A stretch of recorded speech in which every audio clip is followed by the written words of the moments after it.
როცა ღამე ყველაზე ბნელია, სწორედ მაშინ უნდა მოვეჭიდოთ ჩვენს კომპასს. და ეს კომპასი ორი სახელმწიფოს პრინციპია. 7 ოქტომბერს ისტორიის ერთ-ერთი ყველაზე ბნელი თავი დაიწყო. ყველაფრთან ხვდებით, რომ ღაზაში ტრაგედია დაუყოვნებლივ უნდა შეწყდეს და ყველა მძევალი უნდა გათავისუფლდეს. მაგრამ ომის დასრულება შესაძლოა საკმარისი არ იყოს, თუ მშვიდობისკენ მიმავალი გზა არ იქნება. ორი სახელმწიფოს პერსპექტივა რეალისტური რომ აღარ იყოს დაუშვებელია, რადგან ერთადერთი რეალისტური სამშვიდობო გეგმა სწორედ ეს პრინციპია. უსაფრთხო ისრაელის სიცოცხლის უნარიანი პალესტინის სახელმწიფო და ჰამასის საფრთხის მოხსნა. ომის დაწყების შემდეგ ევროპა პალესტინის ავტონომიის სასიცოცხლო რგოლად იქცა. ჩვენ შევქმნით უნიკალური და უპრეცედენტო ფინანსური პაკეტი 1.6 მილიარდი ევროს ოდენობით.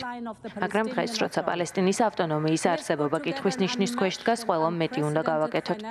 ამიტომაც ვქმნით დონორთა ჯგუფს პალესტინისთვის. პალესტინის მომავალი სახელმწიფო სიცოცხლის უნარიანი უნდა იყოს. მათ შორის ეკონომიკური თვალსაზრისით და ამის მიღწევა პალესტინელთა მეზობლების მხარდაჭერითაც შეიძლება. ჩვენ ევროპელები სხვა დონორებთან ერთად შევქმნით სპეციალურ ინსტრუმენტს ღაზის რეკონსტრუქციისთვის. ღაზა უნდა აღდგეს, პალესტინის ეკონომიკა უნდა გაძლიერდეს და გთავაზობთ ყველა ერთად ჩავერთოთ ამაში.